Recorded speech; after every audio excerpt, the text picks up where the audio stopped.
अगर आप एक ऐसी कार चाह रहे थे जो कि कॉम्पैक्ट हो, ईवी हो, यानी कि चार्जिंग के साथ में आपको एक अच्छी रेंज मिल जाए और ख़ास तौर पे एक ऐसा लुक है हो जो बोल्ड हो, तो कुल मिलाकर के टाटा ने अपनी पंच ईवी यानी punch.ev को लॉन्च किया था। कई बार इसके रिव्यूज़ देखे होंगे आपने, लेकिन आज हम आपको बताएंगे punch.ev लेना है अगर आपका प्लान, तो क्या ये किफ़ायती होगी आपके लिए या नहीं। तो चलिए शुरुआत करते हैं। पहले एक्सटीरियर इंटीरियर की बात करेंगे और उसके बाद इस punch.ev की होगी परीक्षा।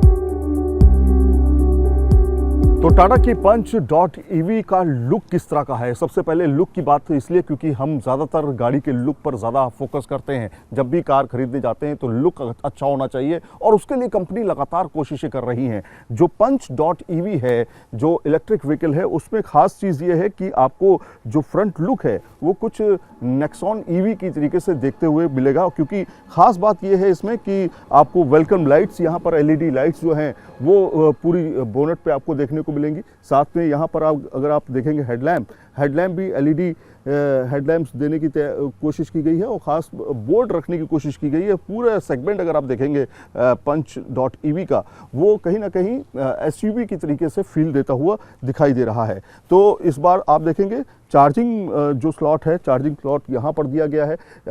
अंदर से ऑप्शन है जहाँ पर आप क्लिक करेंगे तो ये पूरा का पूरा चार्जिंग स्लॉट साइड में हो जाएगा, फिर आप दोनों तरीके से इसको चार्ज भी कर सकते हैं। तो ये फ्रंट डिज़ाइन है। बोर्ड रखने की कोशिश की गई है और ख़ास बात कॉम्प्रोमाइज़ नहीं किया गया है। गाड़ी के जो ग्राउंड क्लियरेंस है उससे कॉम्प्रोमाइज़ नहीं किया गया है। गाड़ी का ग्राउंड क्लियरेंस जो है वो करीब 190 mm का है। तो ये हो गई फ्रंट लुक की बात। फ्रंट इसलिए डिज़ाइन बेहतर मुझे लगा क्योंकि इसमें फ्यूचरिस्टिक चीज़ें दी गई हैं जैसे कि नेक्सॉन ईवी में दी गई थी, लेकिन साइड प्रोफाइल किस तरह की है वो भी आपको दिखाते हैं।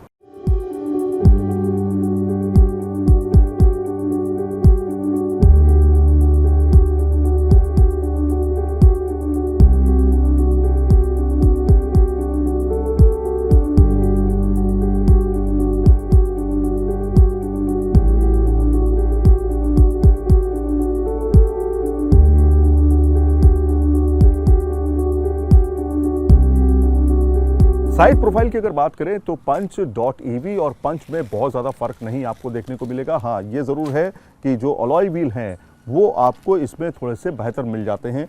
ये एक एडिशनल चीज़ है। बाकी अगर आप देखेंगे थोड़ी सी हाइट जो है गाड़ी की वो थोड़ा सा ऊंची है। हाइट के मामले में एक बेहतर कार मानी जा सकती है, क्योंकि जब आप ड्राइव करते हैं SUV को तो उसमें फील आता है कि कहीं ना कहीं हाइट जो है SUV की बेहतर होनी चाहिए। तो वो चीज़ यहाँ पर देखने को मिल जाती है, लेकिन वो इंटीरियर में जाने के बाद पता चलेगा कि हाइट अंदर बैठने के बाद आपको कितना हेडरूम मिलता है, वो भी आपको अंदर बैठ के हम बताएंगे। लेकिन अगर आप प्लान कर रहे हैं इस तरह की SUV, जिसे कॉम्पैक्ट SUV का नाम एक तरह से दिया जाता है, उसमें अगर आप बड़ा पैसा लगा रहे हैं यानी कि 10 लाख से 15 लाख के बीच पैसा लगा रहे हैं, तो वो चीज़ें आपको इसमें मिल रही हैं या नहीं मिल रही हैं। लेकिन साइड प्रोफाइल जो है पंच जो है एग्जैक्टली जो पंच कार है वो punch.ev की तरीके से बिल्कुल सेम है। थोड़ा सा हाइट में आपको फ़र्क मिलेगा। बाकी जो अलॉय व्हील हैं वो यहाँ पर बेहतर देने की कोशिश की गई है। अब चलते हैं रेयर में, वहाँ पे दिखाते हैं आपको सामान आप कितना कैरी कर पाएंगे और जो आपके पास चार्जिंग स्लॉट के लिए जो चार्जर है वो किस तरह का है। तो चलिए रेयर में चलते हैं। रेयर में आपको दिखाते हैं स्पेस कितना है। तो रेयर में अगर पंच की बात करेंगे और punch.ev की बात करेंगे तो कोई ज़्यादा फ़र्क नहीं है, दोनों एक जैसी ही हैं। लेकिन अगर आप देखेंगे रेयर में punch.ev किस तरह से है वो आपको यहाँ पर देखने को मिल रहा है। थोड़ा सा पीछे से भी बोल्ड करने की इसको कोशिश की गई थी शुरुआत में ही जब ये लॉन्च की गई थी, और आपको रेयर कैमरा भी यहाँ पर मिल जाता है जिससे 360 डिग्री व्यू जो है आप यहाँ पर ले सकें। लेकिन क्या सामान आप कितना कैरी कर पाएंगे ये देखना होगा। इसके लिए इसको मुझे ओपन करना पड़ेगा। यहाँ से जब आप इसे ओपन करते हैं तो करीब करीब ट्रॉली बैग जो हैं 3 से 4 ट्रॉली बैग आप इसमें कैरी कर सकते हैं आराम से, अगर आप लंबे सफ़र पे जा रहे हैं। और अगर आपको कुछ दूसरे सामान रखने हैं तो वो भी ठीक ठाक स्पेस में आ जाते हैं। तो ये आपका जो स्पेस है, जो बूट स्पेस है वो ठीक ठाक माना जा सकता है। पीछे ही आपको ये चार्जिंग स्लॉट मिल जाता है, ये फास्ट चार्जिंग के लिए और नॉर्मल चार्जिंग के लिए ये बेसिकली फास्ट चार्जिंग के लिए नहीं है, नॉर्मल चार्जिंग के लिए है। ये 35 केवी और ख़ास तौर पे 25 से 35 केवी के चार्जिंग की जो है वो आप यहाँ पर इसको चार्ज कर सकते हैं। लेकिन ये इस तरह का नॉर्मल चार्जर जो है वो आपको इसमें रखा हुआ मिल जाएगा।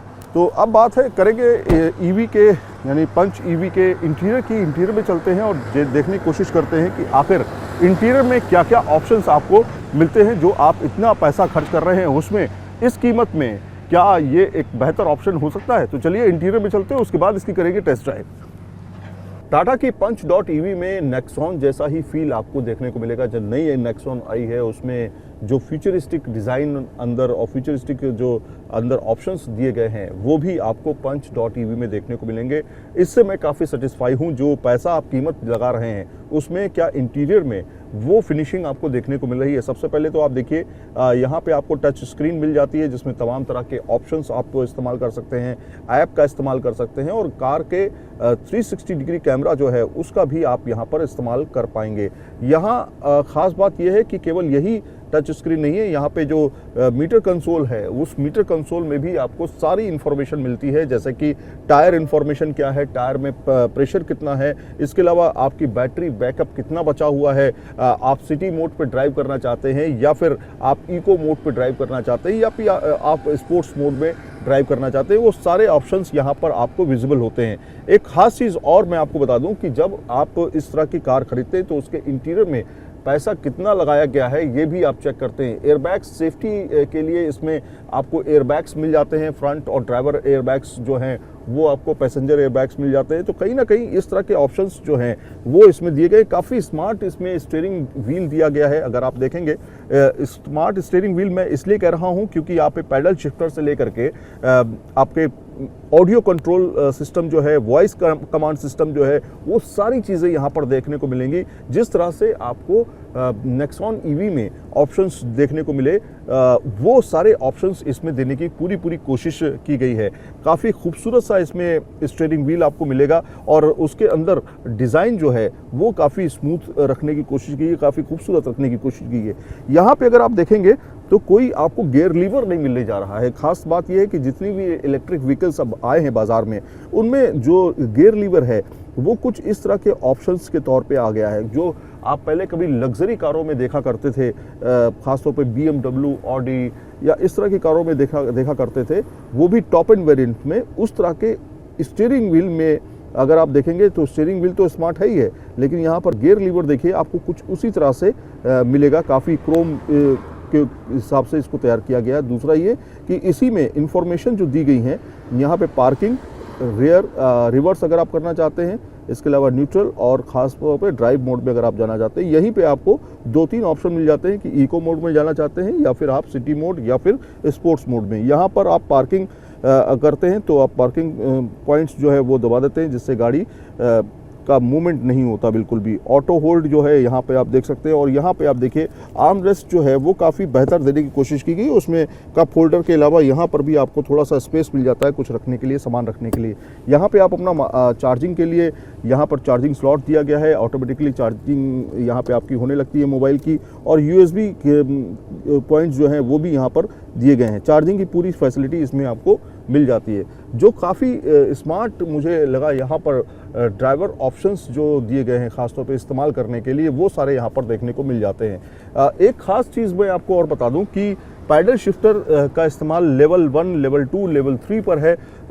जब आप गाड़ी को ड्राइव कर रहे होते हैं तो आप रीजनरेट करते हैं एनर्जी को, क्योंकि ये बैटरी बैकअप है, बैटरी बैकअप जो है कि फुल चार्ज है कि नहीं है वो सारी इन्फॉर्मेशन मिलेगी। लेकिन आप जब ड्राइव कर रहे होंगे उस समय गाड़ी रीजनरेट करेगी, मतलब अपनी बैटरी को खुद चार्ज भी करेगी, उसके लिए भी ऑप्शंस हैं इसमें। अगर आप लेवल 1 पे जाते हैं, लेवल 2 पे जाते हैं, लेवल 3 पे जाते हैं, तो लेवल 1 पे अगर आप जाते हैं तो गाड़ी जो है मूवमेंट करेगी, लेकिन धीरे धीरे जैसे ही आप एक्सेलेरेटर छोड़ेंगे गाड़ी चार्ज होना शुरू हो जाएगी।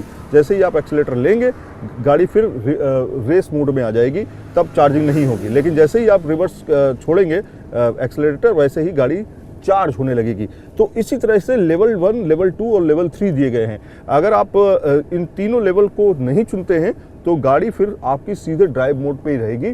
उसमें चार्जिंग नहीं होगी, लेकिन लेवल 1, लेवल 2, लेवल 3 के हिसाब से आप अपनी गाड़ी को रीजनरेट कर सकते हैं, गाड़ी को रिचार्ज भी कर सकते हैं ऑटोमेटिकली। ये सारी चीज़ें यहाँ पर देखने को मिलती हैं। सेफ्टी का खास तौर पे ख्याल रखा गया है और यहाँ पे आपको एक सनरूफ भी मिल जाता है। टॉप एंड वेरिएंट में आपको एक सनरूफ भी मिल जाता है, जिससे आप खुले आसमान में ड्राइव का मज़ा भी ले पाते हैं। तो ये आप देखिए कुछ इस तरह से सनरूफ जो है यहाँ पर ऑप्शन के तौर पे दिया गया है। सीट काफ़ी कंफर्टेबल है। मुझे जो सीट के बारे में बताया जाता है कि टाटा ने काफ़ी वर्कआउट किया है सीट को लेकर के। ये एक अच्छी सीट हमें मिलती है, सोफ़ा सीट एक तरह से इसको कह सकते हैं, जिससे आपको बैठने में किसी तरह की दिक्कतों का सामना नहीं करना पड़ेगा। आपको ठीक ठाक यहाँ पर लेग रूम मिल जाता है।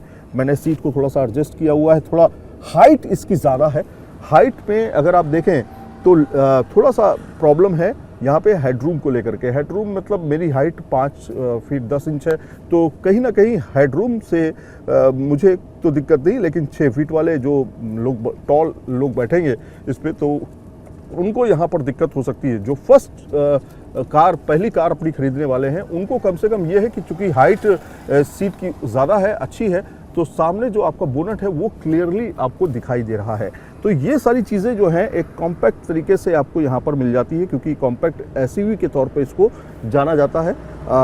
और यहाँ पर जो ऑप्शंस हैं ये आपको काफ़ी बेहतर ऑप्शंस मिल जाते हैं। ख़ास तौर पे यहाँ पर आप जैसे ही बटन दबाएंगे तो आपकी डिग्गी यहाँ पे ओपन हो जाएगी। यहाँ पर आप देखिए चार्जिंग के लिए जो चार्जिंग पॉइंट है वो यहाँ पर ऑप्शन दिया गया है। लॉक अनलॉक का यहाँ पे ऑप्शन दिया गया है।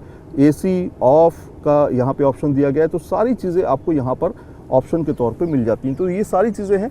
ड्राइवर सीट के लिए भी अगर आप देखेंगे तो लेग रूम ठीक ठाक यहाँ पर ड्राइवर सीट के साथ में जो पैसेंजर सीट है उसके लिए भी लेग रूम यहाँ पर ठीक ठाक मिल जाता है। बस क्वालिटी में थोड़ा सा अगर हम कहें कि ये जो क्वालिटी है इसकी थोड़ा सा और इम्प्रूवमेंट इसको इसमें करना चाहिए था।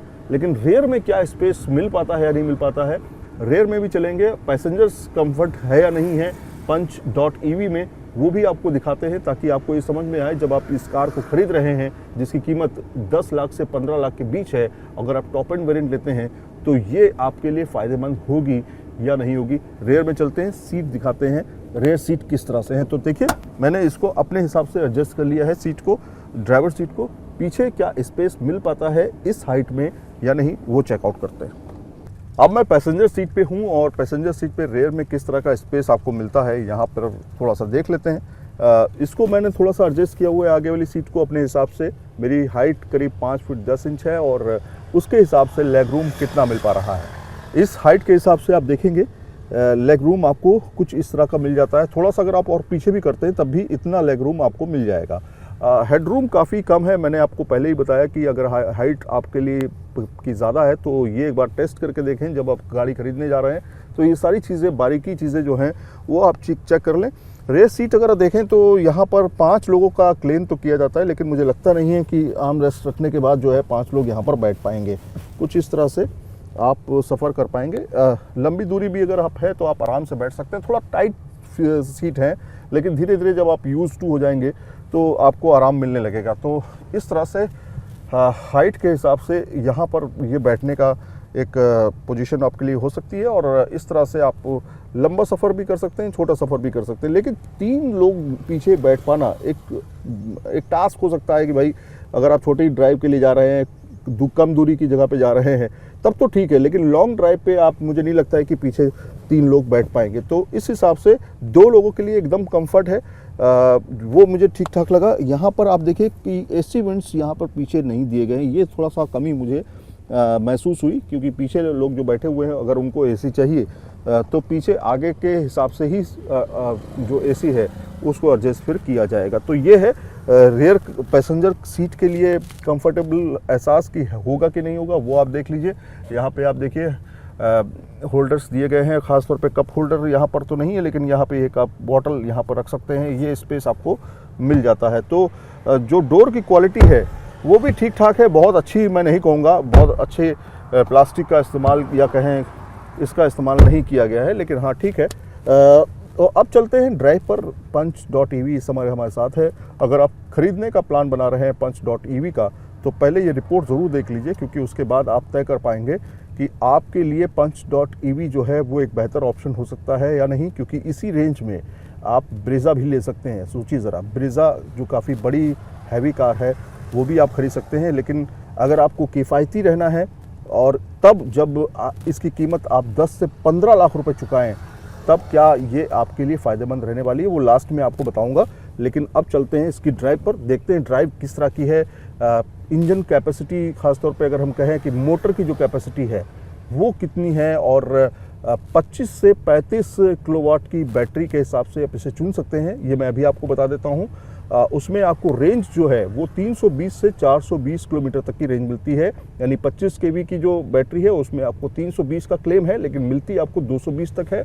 अगर आप 35 केवी वाली लेते हैं तो उसमें आपको रेंज थोड़ी ज़्यादा मिल जाती है, लेकिन उसमें भी आपको जो रेंज है, जो एक्चुअल रेंज है, जो स्टैंडर्ड रेंज है, वो 320 से ज़्यादा नहीं मिल पाएगी। तो चलिए शुरुआत करते हैं और जानने की कोशिश करते हैं इसकी ड्राइविंग किस तरह से है, बेहतर है या नहीं है, पिकअप अच्छा आपको मिलता है या नहीं मिलता है। आइए, तो अब हम निकल चुके हैं पंच.ईवी के एक छोटे से सफ़र पर, यह समझने के लिए कि इसकी ड्राइविंग क्वालिटी क्या है। दरअसल पंच.ईवी जो है एक बेहतरीन कार इसलिए मैं कह सकता हूं क्योंकि इसमें आपको किसी भी तरह का, आप जब ड्राइव कर रहे होते हैं तो कोई भी डिस्ट्रैक्शन नहीं मिलता है, बिल्कुल स्मूथ चलती है। दूसरा ये कि 3 ऑप्शन इसमें आप चुन सकते हैं, इको मोड, सिटी मोड और साथ में स्पोर्ट्स मोड। इको मोड में आपको काफ़ी अच्छी रेंज मिल जाती है, स्पोर्ट्स में आपको काफ़ी कम रेंज मिलती है। ख़ास तौर पे अगर आप देखें तो दोनों के बीच ही कड़ी है सिटी मोड। सिटी मोड में आपको थोड़ा अच्छा पिकअप भी मिल जाता है और साथ में आपको रेंज भी ठीक ठाक मिल जाती है। लेकिन अगर आप इको मोड में जाएंगे तो 15 से 20 किलोमीटर एक्स्ट्रा आपको मिल जाते हैं। अगर हम इसके बैटरी बैकअप की बात करें तो आप 9 घंटे में इसको फुल चार्ज कर पाएंगे अगर आप नॉर्मल चार्जर से इसको चार्ज करते हैं। 50 केवीए के चार्जर से करेंगे तो आपको 45 मिनट में फुल चार्ज लगभग हो जाती है। दूसरी चीज़ खास बात इसके अंदर ये है कि कहीं पर भी इसने मुझे निराश नहीं किया। खास तौर पे इसके पिकअप को लेकर के कोई परेशानी नहीं मुझे देखने को मिली। और साथ में जब आप इको मोड पे ड्राइव करते हैं तो आपको सुकून रहता है कि 60 से 80 किलोमीटर प्रति घंटे की रफ्तार से आप चलते रहिए। सिटी में इससे ज़्यादा स्पीड की ज़रूरत होती नहीं है। तो 25 केवीए की बैटरी भी है इसमें और साथ में 35 केवीए की बैटरी। अगर आप लॉन्ग रेंज लेना चाहते हैं तो 35 केवीए की बैटरी का चुनाव कर सकते हैं। 25 केवीए की बैटरी जो है उसमें आपको थोड़ी सी रेंज कम मिलती है। 320 का दावा है लेकिन मिलती 220 तक है। वहीं पर आपको देखेंगे 420 का दावा है, 35 केवीए के साथ में मिलती आपको लगभग 300 किलोमीटर की रेंज है। तो इस हिसाब से टॉप एंड वेरिएंट अगर आप चुनते हैं, लॉन्ग ड्राइव पे जाना चाहते हैं तो मैं कहूँगा 35 केवीए की बैटरी ठीक है। लेकिन अगर आप सिटी में ड्राइव करना चाहते हैं और चाहते हैं कि बस सिटी में ये ड्राइव करेंगे, दूसरी गाड़ी रहेगी लॉन्ग रेंज के लिए, तो उसके हिसाब से 25 केवी की बैटरी बिल्कुल ठीक है। उसमें रेंज आपको लगभग 220 की मिल जाती है जो सिटी के हिसाब से ठीक ठाक मानी जा सकती है। तो ये है इसका ड्राइविंग क्वालिटी। बाकी आप देख ही रहे हैं कि किस तरह से ईवी का सेगमेंट लगातार जो है वो बढ़ता जा रहा है, मार्केट बढ़ रही है। तो कहीं ना कहीं अपने आप में एक बेहतर ऑप्शन हो सकता है पंच ईवी। लेकिन कीमत जो है वो काफ़ी ज़्यादा है। वो मैं आपको बताता हूँ, कीमत कम से कम इसकी 3 से 4 लाख रुपए कम हो सकती थी अगर टॉप एंड वेरिएंट की बात करें तो। लेकिन कीमत ज़्यादा, यही वजह है कि पंच.ईवी को चुनने में आपको थोड़ी बहुत परेशानी जो है वो हो सकती है। तो टाटा की नई पंच.ईवी को हमने टेस्ट कर लिया सारे पैरामीटर्स पर, लेकिन ख़ास बात यह है कि जो प्राइस रेंज है इसका वो काफ़ी ज़्यादा मुझे लगा। अगर आपको सिटी ड्राइव के हिसाब से इसे चुनना है तो एक बेहतर विकल्प हो सकता है। उसके बावजूद मैं ये भी कहूँगा कि इसकी कीमत कहीं ना कहीं काफ़ी ज़्यादा है। 10 लाख से 15 लाख रुपए के बीच में आप इसे चुनते हैं और इसमें अच्छा खासा पैसा भी आप डालते हैं, तो उसके हिसाब से मैं कहूँगा कि 2-3 लाख रुपए अगर कम कीमत होती इसकी तो ये एक बेहतर ऑप्शन हो सकता था। क्योंकि इस प्राइस रेंज में आप पेट्रोल की खास तौर पे ब्रेज़ा को भी चुन सकते हैं, वो भी आपके पास एक ऑप्शन के तौर पे मिल जाता है और वो काफ़ी बड़ी कार है इसके मुकाबले। और दूसरा ये कि ईवी अगर आप चुन रहे हैं तो कहीं ना कहीं आपको कीमत ज़्यादा पहले देनी पड़ती है। कहीं आप चार्जिंग जब करते हैं तो उसमें आपको थोड़ा बहुत राहत मिल जाती है पेट्रोल और डीजल के मुकाबले, लेकिन यहाँ पर आप एक काफ़ी बड़ी कीमत चुकाते हैं ईवी खरीदने के लिए। बैटरी बैकअप की बात करें, जैसे कि आपने देखा कि इसमें 25 और 35 दो ऑप्शन आपको मिलते हैं बैटरी के, उसमें आपको कीमत में फ़र्क मिलेगा। अगर आप टॉप मॉडल चुनते हैं तभी आपको सारे ऑप्शंस अंदर के मिलेंगे जो आपको अभी हमने दिखाए हैं। लेकिन ये है कि एक बेस्ट डील मानी जा सकती है या नहीं, ये मैं नहीं कहूँगा, क्योंकि ये एक कॉम्पैक्ट एसयूवी है तो ज़रूर, लेकिन लॉन्ग ड्राइव के लिए नहीं है। लॉन्ग ड्राइव में अगर आप जाएंगे तो उसमें सीटिंग कैपेसिटी जो है वो 4 से ज़्यादा की नहीं है, और दूसरा ये कि रेयर सीट जो है वो बहुत कंफर्टेबल नहीं है, 5 लोग उसमें टोटल इस कार में सफ़र नहीं कर पाएंगे, दिक्कत होगी। ये है कि ऑप्शन के तौर पर जो नेक्सॉन में ऑप्शंस दिए गए हैं, नेक्सॉन ईवी में, वो पंच ईवी में दिए गए हैं, ये एक अच्छी बात है। लेकिन फिर भी यही कहूँगा कि सिटी के लिए एक बेहतर ऑप्शन है, लॉन्ग ड्राइव के लिए आपके पास ये एक विकल्प नहीं होगा, ये मैं कह सकता हूँ। खैर, अगर आपको ये कार पसंद आई या नहीं पसंद आई, कमेंट करके ज़रूर बताइए। तब तक के लिए इजाज़त दीजिए, नमस्कार।